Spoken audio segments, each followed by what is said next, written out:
புனித உல்ஃப்ரான்.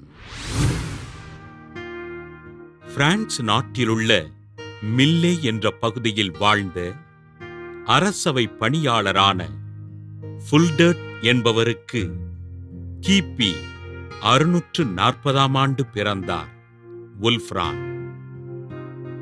அரசவையில் பணி செய்த உல்ஃப்ரான் தன் சகப்பணியாளருக்கு ஆண்டவர் இயேசுவை அறிவித்து அவர்களோடு சேர்ந்து ஜெபித்தார். குருவாக விருப்பம் கொண்ட இவர் தன் பெற்றோரின் அனுமதியுடன் ஆசீர்வாதப்பர் துறவற சபையினில் சேர்ந்து குருவாக அருட்பொழிவு பெற்றார்.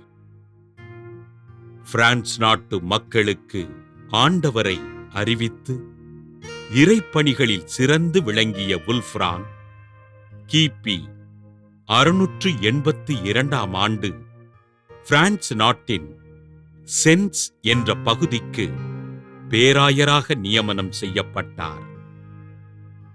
நற்செய்தி அறிவிப்பதில் ஆர்வம் கொண்ட இவர் கிபி 685 ஆண்டு தன் பேராயர் பொறுப்பினை துறந்து ஸ்காண்டினேரியா மக்களுக்கு நற்செய்தியினை அறிவித்தார். ஸ்காண்டினேரியா மக்களிடம் வழக்கில் இருந்த குழந்தைகளை தெய்வத்திற்கு பலியிடும் கலாச்சாரத்தினை மாற்றி அமைத்து குழந்தைகளை பாதுகாத்தார்.